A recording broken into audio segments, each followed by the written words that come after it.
A maioria das pessoas passa a vida inteira esperando por uma riqueza repentina. Elas imaginam esse momento como algo óbvio, dramático e transformador. Esperam que sua conta bancária subitamente pareça impressionante e que suas preocupações cotidianas desapareçam da noite para o dia. Mas esse momento nunca chega da forma como elas o imaginam. Esta é a verdade inconveniente que separa aqueles que constroem riqueza daqueles que apenas sonham com ela. Os marcos financeiros mais importantes da vida acontecem silenciosamente, sem alarde, e geralmente quando a maioria das pessoas está distraída demais para notá-los. Investidores bem-sucedidos aprenderam essa lição há décadas. As massas jamais a compreenderão. Considere o que realmente acontece quando você segue as leis básicas da criação de riqueza. Contribuições consistentes geram retornos equivalentes aos do mercado ao longo de décadas. Nada de glamouroso ou emocionante, apenas a matemática fazendo o que sempre fez. E, no entanto, a maioria das pessoas abandona esse processo muito antes de alcançar resultados significativos. Por quê? Porque medem o progresso com a ferramenta errada. As emoções humanas são uma forma desastrosamente falha de compreender a realidade financeira. As emoções ficam anos, às vezes décadas, atrás da matemática. Alguém pode ser matematicamente rico muito antes de sentir a menor diferença. Essa discrepância entre realidade e percepção distrai mais futuros financeiros do que qualquer quebra da bolsa de valores. Os ricos descobriram algo que as massas amedrontadas jamais compreenderão. A riqueza não cresce linearmente, como o cérebro humano consegue facilmente compreender. Ela cresce como um carvalho, invisivelmente sob a superfície, ao longo de um período desconfortavelmente longo. De repente, sua estrutura se revela por completo, mas apenas em retrospectiva. As pessoas detestam o progresso silencioso porque ele não satisfaz sua necessidade psicológica de validação imediata. Eles querem provas hoje, não probabilidades amanhã. Querem celebrar cada decisão disciplinada. O mercado não lhes oferece isso. Portanto, consideram a disciplina inútil e desistem. É aqui que o verdadeiro caráter da maioria das pessoas costuma se revelar. Não por meio de suas intenções declaradas ou entusiasmo passageiro, mas por meio de seu comportamento quando aparentemente nada acontece. Os anos em que você não se sente tão importante separam aqueles que entendem o poder dos juros compostos daqueles que apenas ouviram falar deles. Vamos falar sobre o que realmente acontece nos estágios iniciais da construção de riqueza. Alguém poupa diligentemente. Investe regularmente. Evita as armadilhas óbvias, dívidas excessivas, um estilo de vida extravagante e apostas especulativas disfarçadas de investimentos. Está fazendo tudo certo. E durante anos, os resultados parecem insignificantes. Depois de 12 meses de trabalho árduo, você pode ter ganho $800 a mais em um salário de $50.000. Isso parece um insulto. Você vê o número e pensa, isso não adianta nada. Eu trabalho tanto por $800. Nesse ponto, a maioria das pessoas desiste, mas elas estão ignorando algo crucial. Eles estão avaliando um processo exponencial de longo prazo com base em expectativas lineares de curto prazo. É como ficar olhando para uma bolota e reclamar que ela não se transformou em uma árvore até a hora do almoço. A capitalização não se importa com a impaciência humana. Ela simplesmente segue leis matemáticas. Investidores bem-sucedidos desenvolveram uma maneira diferente de pensar. Eles inverteram a pergunta. Em vez de perguntarem como enriquecer rapidamente, perguntaram por que as pessoas permanecem pobres. A resposta foi óbvia. As pessoas permanecem pobres porque ignoram o poder dos juros compostos. Permanecem pobres porque exigem gratificação instantânea. Permanecem pobres porque consideram os ganhos iniciais insignificantes. A matemática dos juros compostos é brutalmente honesta nesse aspecto. Inicialmente, os retornos são pequenos porque o ponto de partida é pequeno. 10% de $10.000 são $1.000. Não é particularmente impressionante, mas 10% de $500.000 são $50.000. Essa é uma história completamente diferente. Mesma porcentagem, mesmo mercado, mesma estratégia. Apenas o tempo e a consistência separaram os dois resultados. A maioria das pessoas nunca atinge o segundo valor porque não persevera durante os anos em que o primeiro valor predominava. Elas confundiram pequeno com inútil. Abandonaram o processo pouco antes de ele atingir seu potencial máximo. Essa é a psicologia humana em sua forma mais previsível e custosa. É assim que a construção de riqueza na primeira década realmente se parece. Contribuições contam mais do que retornos. Comportamento conta mais do que inteligência. Consistência conta mais do que otimização. O crescimento é gerado, em grande parte, pelo próprio trabalho. A contribuição do mercado parece quase insultante em comparação. Mas então algo muda silenciosamente e inesperadamente. A carteira cruza um limiar invisível. A contribuição anual do mercado para a conta cheia do salário do titular. Este é o ponto de virada. Este é o momento em que a capitalização finalmente se transforma de um conceito puramente teórico a um conceito estrutural. Mas aí reside a perversa ironia. A maioria das pessoas perde essa conquista sem nem perceber. Por quê? Porque não sentem nenhuma diferença. A vida continua como sempre. As mesmas rotinas, o mesmo trajeto, as mesmas preocupações diárias. A única coisa que mudou é um número na tela. E nós, humanos, somos incrivelmente hábeis em ignorar números que não nos incomodam. O ponto de inflexão em que o retorno de uma carteira de investimentos supera a renda do trabalho marca uma mudança fundamental no mundo financeiro. Antes, a riqueza dependia do trabalho. Depois, depende da matemática. É uma transição extraordinária. No entanto, acontece tão discretamente que a maioria das pessoas nem percebe. Pense no verdadeiro significado deste momento. A carteira de investimentos tornou-se um segundo funcionário. Um que nunca dorme, nunca reclama, nunca pede aumento e nunca descansa. Esse funcionário trabalha 24 horas por dia, 7 dias por semana, sem férias nem aposentadoria. E, ao contrário do trabalho humano, sua produtividade aumenta infinitamente a cada ano. Os ricos perceberam essa diferença imediatamente. O público em geral simplesmente não entende. Eles trocam seu tempo limitado por dinheiro limitado, enquanto seus investimentos silenciosamente geram retornos maiores do que eles. Depois, se perguntam por que, apesar de trabalharem mais do que nunca, se sentem estagnados. Estão estagnados porque estão usando a escala errada. Mas esperar exige algo que a maioria das pessoas não possui, a capacidade de suportar o tédio sem perder a disciplina. Os ricos possuem essa habilidade. Os pobres jamais a desenvolvem. Os membros da classe média aprendem brevemente e abandonam assim que surge algo mais interessante. As razões psicológicas para esse fracasso são bem documentadas. Os seres humanos evoluíram para responder a ameaças e recompensas imediatas. O pensamento a longo prazo é antinatural. É preciso um esforço consciente para superar os padrões evolutivos que, embora vantajosos para nossos ancestrais, sabotam completamente a acumulação de riqueza moderna.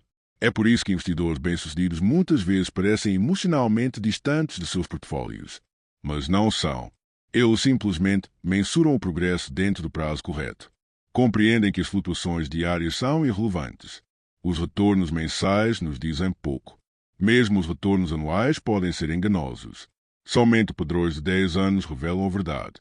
Investidores bem-sucedidos são frequentemente questionados sobre como demonstraram tanta paciência durante anos difíceis. Essa pergunta revela uma ideia equivocada. Pessoas ricas não eram ercamente pacientes e trabalhadoras. Eles simplesmente entenderam que a alternativa era pior. A impaciência, inevitavelmente, levava ao fracasso. Os pacientes, finalmente, tiveram que parar de perder tempo. Não fazer nada é mais difícil do que parece. Os seres humanos são naturalmente programados para a atividade. Eles querem se sentir produtivos. Eles querem acreditar que sua atividade constante está fazendo diferença. No entanto, quando se trata de acumulação de riqueza, a maioria das medidas é contraproducente. Os melhores investidores tomam algumas boas decisões e depois não intervêm mais por décadas. Isso contradiz todos os instintos que a sociedade moderna incutiu nas pessoas. A sociedade recompensa a atividade, celebra o esforço e reverencia a otimização constante. Mas a acumulação de capital recompensa o oposto, a inatividade. Ignorar as flutuações é recompensado. Resistir ao impulso de agir, qualquer coisa, quando o saldo contra o Chile é recompensado. Isso revela a falta de compreensão da maioria das pessoas sobre como a riqueza realmente funciona. Elas acreditam que os retornos iniciais do investimento devem ser substanciais em comparação com os seus salários. Eles esperam uma recompensa emocional por sua disciplina. Querem que o universo reconheça seus sacrifícios com resultados imediatos. Nada disso acontece. Seu salário chega em dia. É previsível, seguro e emocionalmente satisfatório devido à sua confiabilidade. Seus investimentos, por outro lado, oscilam erraticamente e sem nenhum padrão discernível. Eles sussurram enquanto seu conta-cheque grita, e como os valores iniciais são baixos, você simplesmente os ignora. Isso é um erro. Dinheiro silencioso ainda é dinheiro. E, ao contrário de você, ele não se cansa. Não precisa dormir. Não exige folga nos fins de semana. Ele continua funcionando mesmo em recessões, pandemias, caos político e emergências pessoais. A situação está piorando inexoravelmente, independentemente de qualquer desculpa que as pessoas possam apresentar para desistir. Os ricos reconheceram essa simetria entre a renda do trabalho e a renda do capital décadas antes de ela se tornar óbvia. A renda do trabalho, embora opaca, é finita. A renda do capital é discreta, mas ilimitada. A renda do trabalho exige esforço constante. Para obter retorno sobre investimentos, você precisa tanto da estratégia certa quanto de paciência. A primeira consome sua energia, a segunda dura mais que você. Vamos considerar porque esse ponto crucial permanece invisível para a maioria das pessoas. Primeiro, a volatilidade turva a percepção. Os retornos de investimento não chegam como um salário. Eles flutuam, sobem rapidamente e depois caem novamente. Há um ano, a carteira aumenta em $40.000. No ano seguinte, cai em $10.000. As pessoas concentram na queda e ignoram o ganho líquido. Este é um viés cognitivo bem documentado. As pessoas dão muito mais importância às experiências recentes do que aos padrões de longo prazo. Esse viés, causado pelo foco em eventos atuais, distrai mais riqueza do que qualquer crise do mercado de ações. Alguém passa por um trimestre ruim e entra em pânico. Ao mesmo tempo, a tendência de alta de 30 anos permanece forte. Essa pessoa vendeu por causa do ruído do mercado, não por causa de sinais.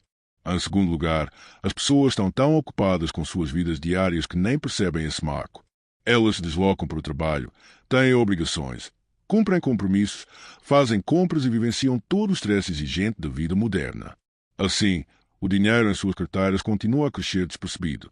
Enquanto a carteira de investimentos não superar o desempenho do seu proprietário, este geralmente está pensando em outra coisa completamente diferente. Em terceiro lugar, muitos subestimam a importância do timing. Eles presumem que o ano em que sua carteira gerou mais receita do que seu salário foi uma exceção, um golpe de sorte, uma alta temporária. Não entendem que o retorno de 8% a 12% não é incomum. É a norma. Eles confundem matemática com sorte e continuam a se comportar como pessoas cuja ascensão depende unicamente do trabalho árduo. Em quarto lugar, ninguém lhes ensinou o que realmente importa. As escolas não explicam os momentos decisivos na vida financeira. Os empregadores certamente não. A sociedade reconhece apenas dois marcos, pobreza ou riqueza. Tudo o que está entre eles permanece um mistério. Muitas pessoas passam pela transição financeira mais importante de suas vidas sem sequer perceber. Essa é a consequência perigosa de não reconhecer o momento de virada.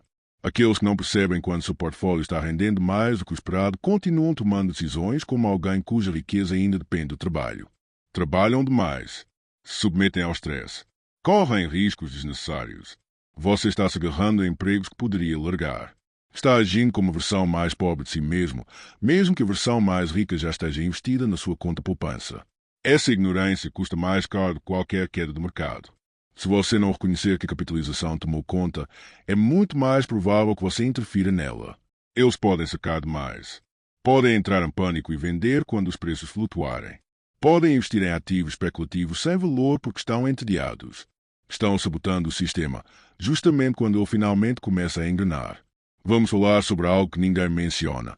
A diferença entre renda salarial e ganhos de capital não é apenas matemática, é também estrutural. $1 do seu trabalho e $1 da sua carteira podem ter o mesmo valor, mas têm vidas completamente diferentes. Um é frágil, o outro antifrágil. O salário desaparece no momento em que você para de ir trabalhar. Você pode trabalhar por 20 anos, ser o melhor funcionário de toda a empresa e ainda assim perder o emprego porque alguém decidiu que os números trimestrais precisavam ser manipulados. Você não controla a segurança do seu emprego. Pode gerenciar seus investimentos, mas não o resultado. Sua carteira de investimentos não se importa com nada disso. Ela permanece impassível diante de brigas no escritório, recessões, reestruturações ou gestores com egos frágeis. Ela lucra independentemente de tudo. Mesmo durante uma queda na bolsa de valores, o mecanismo continua funcionando em segundo plano, reinvestindo dividendos, acumulando ações e se preparando para a recuperação. É resiliente de uma forma que os empregos humanos jamais serão. Agora, vamos falar sobre impostos. Já que isso costuma ser ignorado ao comparar salário e ganhos de capital. Se você ganha $50.000 a um emprego, depois de deduzir impostos, plano de saúde, custos de deslocamento, uniforme e almoço, você pode ficar com $30.000. Seu lucro líquido real é significativamente menor do que o valor declarado. Os ganhos de capital não estão sujeitos a essa perda. Os ganhos de capital de longo prazo são tributados a uma taxa menor. Os dividendos podem oferecer vantagens fiscais. E a maior vantagem de todas é que seu portfólio não incorre em custos contínuos. Não há taxas de administração. Você não precisa de sapatos novos nem de dinheiro para gasolina. Os ganhos de capital são eficientes. A renda salarial, por outro lado, está constantemente sendo perdida. É por isso que ter $50.000 a uma carteira de investimentos pode parecer o equivalente a $80.000 de um emprego, e $50.000 de um emprego podem parecer nadar contra a corrente. Os números podem parecer semelhantes na teoria. A experiência, porém, é completamente diferente. Há outra vantagem estrutural que muitas vezes passa despercebida. Seu salário é limitado. Sua carteira, não. Qualquer pessoa que tenha trabalhado em uma empresa por 10 anos sabe disso. Os aumentos salariais mal acompanham a inflação. As promoções são raras, motivadas por questões políticas e geralmente baseadas na aparência, não na competência. Seu salário depende da generosidade do seu empregador, da situação do seu setor e das suas limitações físicas individuais. Sua carteira não conhece essas restrições. Idade, simpatia ou habilidade para navegar pelas estruturas de poder internas são irrelevantes. O mercado não exige avaliações de desempenho. Não pede permissão. Concentra-se unicamente em dois fatores cruciais: tempo e rentabilidade. O retorno sobre o capital cresce exponencialmente, enquanto a renda salarial, se é que aumenta, cresce apenas linearmente. A maioria das pessoas almeja aumentos salariais anuais de 2% a 5%, o que mal dá para acompanhar a inflação. Uma carteira de investimentos bem administrada, por outro lado, dobra de valor aproximadamente a cada 7 anos, com um retorno de 10%. Seu emprego lhe rende apenas uma ninharia. Sua carteira de investimentos multiplica sua riqueza. Mesmo assim, muitos se apegam ao salário porque o consideram seguro. É previsível. É familiar. Elas trazem estrutura e rotina. As pessoas toleram quase tudo que lhes é familiar, mesmo que isso corroa lentamente seu potencial. Os retornos de investimento são inicialmente desconhecidos. Eles flutuam. Comportam-se de maneira imprevisível. Por isso as pessoas os temem em vez de os abraçarem. Essa é a dura realidade. A volatilidade é o preço do crescimento exponencial. A estabilidade é o preço da mediocridade. Um salário parece estável, mas nunca aumenta significativamente, é uma forma de estagnação financeira oculta. Retornos de investimento que flutuam, mas tendem a subir, são uma forma de aceleração financeira oculta. A maioria das pessoas escolhe estagnação porque é confortável. Agora imagine esse cenário. Você ganha 50.000 euros. Trabalha 40 ou 50 horas por semana e tem que lidar com reuniões, prazos, colegas, deslocamento e a loucura geral da vida profissional. Depois dos impostos e despesas, sobra metade. Agora imagine que sua carteira gerou 50.000 euros. Eles não negociaram. Não viajaram para conseguir. Não sacrificaram tempo. Simplesmente possuíam ativos que se acumularam. Esses $50.000 retornam ao ciclo de forma limpa e eficiente, criando uma base mais sólida para o próximo ano. Qual dessas fontes de renda determinará o seu futuro? A resposta é óbvia. A maioria das pessoas, no entanto, passa a vida inteira otimizando os investimentos errados. Elas perseguem aumentos salariais enquanto ignoram o potencial de crescimento exponencial de suas contas de investimento. Isso leva a mudança psicológica que separa os ricos daqueles que sofrem de ansiedade constante. Quando seu dinheiro começa a trabalhar para você mais do que você, sua relação com a riqueza se transforma fundamentalmente. Você pode pensar em como ganhar dinheiro e começa a pensar em como distribuí-lo. Isso pode parecer uma diferença sutil, mas, psicologicamente, é enorme. Ganhar dinheiro depende de esforço, e o esforço é limitado por tempo, energia e restrições biológicas. A distribuição, por outro lado, exige discernimento, e o discernimento pode ser alavancado. É infinitamente escalável. Portanto, aqueles que ganham muito com má gestão vão à falência, enquanto aqueles que ganham pouco com gestão disciplinada tendem a enriquecer. Quem ganha muito otimiza a variável errada. Uma vez que seus investimentos geram retornos, seu trabalho deixa de ser motor e se torna mero combustível. Seu salário deixa de ser a recompensa e se torna matéria-prima, algo que alimenta a máquina de acumulação de capital, para que a máquina possa realizar o trabalho de fato. Então, mente brilhante começam a enxergar o dinheiro como um funcionário. Funcionários com assiduidade perfeita, sem reclamações, sem explosões de raiva, sem pedidos de aumento ou promoções. Esses funcionários estão presentes independentemente da situação econômica. Eles não envelhecem, não pedem demissão, não formam sindicatos. Sua única tarefa é utilizá-los com sabedoria. Uma vez que você internaliza essa mentalidade, tudo muda. Você deixa de ser um funcionário e se torna um gestor de patrimônio. Isso não é um cargo, mas uma maneira completamente diferente de pensar sobre riqueza. E é algo notável que acontece quando o dinheiro começa a fazer mais por você, gastar perde o encanto. Não por mesquinhez ou autossacrifício, mas porque você finalmente entende o custo de oportunidade. Você não vê mais $500 como uma despesa, mas como uma base para um crescimento futuro de $1.000, $2.000 ou $10.000. A pessoa comum pensa em um carro novo quando vê $50.000. Investidores estratégicos pensam em liberdade financeira futura quando veem $50.000. Pessoas ricas veem $50.000 e calculam quanto valerão daqui a 25 anos.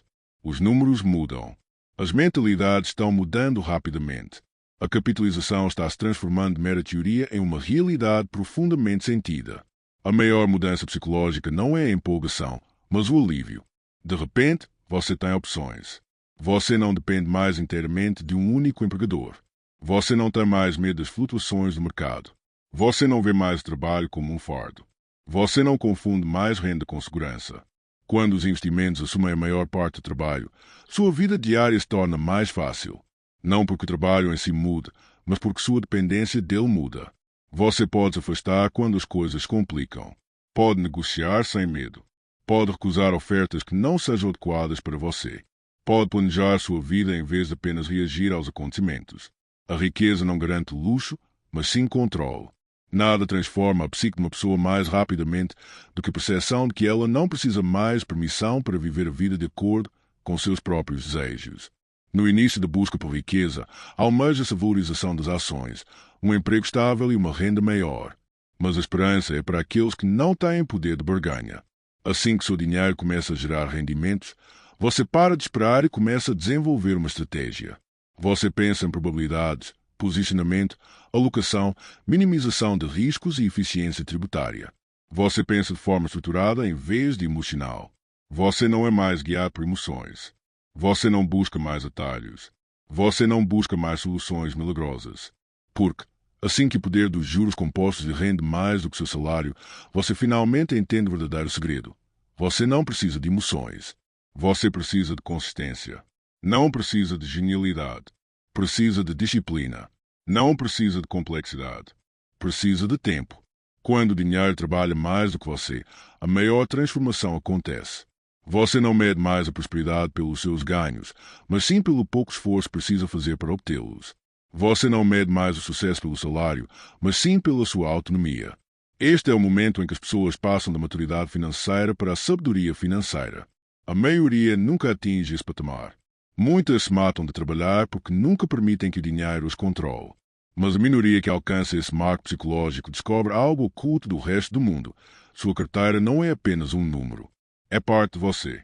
Algo que não envelhece, não cansa, nunca acaba. Uma vez que você internaliza isso, sua relação com o dinheiro muda para sempre. Voltemos à questão central. Se construir riqueza fosse tão fácil, por que a maioria das pessoas fracassa? A resposta é desconfortável, mas verdadeira. A verdadeira riqueza depende muito menos da inteligência do que do temperamento. O mundo glorifica o brilhantismo, mas o brilhantismo por si só não multiplica. O comportamento, porém, sim. A riqueza flui para aqueles que conseguem adiar a gratificação, resistir à tolice e repetir ações simples por períodos absurdamente longos. Em outras palavras, a riqueza recompensa a paciência e pune a impulsividade impiedosamente. Isso não é romântico nem emocionalmente gratificante, mas é a realidade, e a realidade não se importa com preferências. As pessoas desejam riqueza espetacular, rápida e intelectualmente significativa. Elas querem que o processo corresponda às suas fantasias. Mas os juros compostos não se importam com os desejos humanos. Eles só se importam com matemática e tempo. É por isso que a maioria das pessoas nunca experimenta o verdadeiro poder dos juros compostos. São impacientes demais para dar tempo ao sistema. Experimentam com suas carteiras de investimentos. Correm atrás de ações em alta. Entram em pânico quando os preços caem. Ficam entediados quando as coisas estagnam. Tentam otimizar algo que não precisa de otimização. Eles se comportam como alguém que desenterra uma semente a cada 2 semanas para ver se germina. Enquanto isso, os poucos pacientes perseveram, contribuem com sua parte e não fazem nada colhem os frutos. Não porque sejam os mais inteligentes ou ambiciosos, mas porque continuam onde outros desistiram. As pessoas não fracassam por causa da complexidade, mas por causa do tédio. O início da riqueza é tedioso. A parte intermediária é um pouco menos tediosa. O final é explosivo. Mas essa explosão não pode ser alcançada se você não tolerar a monotonia. A maioria dos investidores fracassa assim que a capitalização de mercado se torna psicologicamente desconfortável. Eles abandonam a estratégia assim que os mercados caem pela primeira vez, assim que os retornos não atendem às expectativas. Assim que alguém na internet afirma conhecer uma solução mais simples, encontra ressentimento, impaciência e falta de entusiasmo. Mas o poder dos juros compostos não foi concebido para recompensar os impulsivos. Ele recompensa os calmos, os ponderados, os metódicos, aqueles que evitam a tolice por tempo suficiente para que a matemática mascare os erros. Portanto, não se trata de ser fácil, mas é simples. E economiza dinheiro. Invista com consistência. Dê a si mesmo décadas, não meses. Não interrompa o processo. Não veja as flutuações do mercado como um sinal de alerta. Não confunda tédio com estagnação. Se você seguir esses conselhos, o ponto de virada chegará silenciosamente, mas inevitavelmente. Um dia você acordará e perceberá que seus investimentos tornaram sua fonte de riqueza mais importante e não seu salário. Você percebe que o dinheiro tem trabalhado mais do que você durante anos e você simplesmente não notou porque a vida continuou normalmente. Você percebe que seu trabalho se tornou opcional. Nesse ponto, a riqueza deixa de ser teórica e se torna estrutural. Ela se torna parte da sua vida que não exige esforço, atenção constante ou energia emocional. Mas você não chega a esse ponto por acaso. Você chega a esse ponto sobrevivendo às fases em que a maioria das pessoas desiste, os primeiros anos, quando o progresso parece imperceptível, os anos intermediários, quando a volatilidade mina a confiança, e os últimos anos, quando o estilo de vida tenta sacar seu dinheiro prematuramente. A maioria das pessoas falham pelo menos um desses testes. Aqueles que não desistem, aqueles que perseveram, conquistam o direito ao crescimento exponencial. E o crescimento exponencial é o mais próximo que o mundo já viu de mágica financeira. Mas não é mágica, é matemática. E a matemática só é fiel aos pacientes. A conclusão crucial é esta: a riqueza não pertence àqueles que mais a desejam. Pertence àqueles que se comportam corretamente a longo prazo. Pertence àqueles que não entram em pânico, que não procuram atalhos, que não perturbam o capitalismo, que não deixam o tédio ou as emoções ditarem as suas decisões, que compreendem que o progresso muitas vezes parece não significar nada até que, de repente, passa a significar tudo. O capitalismo pune os impulsivos imediatamente e os pacientes lentamente. Depois, recompensa os pacientes repentinamente e os impulsivos jamais. Muitos pensam que a parte mais difícil de enriquecer é ganhar o dinheiro em si. Isso não é verdade. A parte mais difícil é resistir à tentação de se sabotar quando o dinheiro finalmente começa a fluir. Portanto, no início, suporte o tédio. Quando estiver na metade do caminho, ignore o ruído. Quando estiver prestes a alcançar o sucesso, não desista. Se você dominar a matemática, proteja-a. Porque, uma vez que a matemática o tenha em suas garras, você se torna seu pior inimigo. A maioria das pessoas nunca entende isso, mas aqueles que entendem não apenas enriquecem, como permanecem ricos.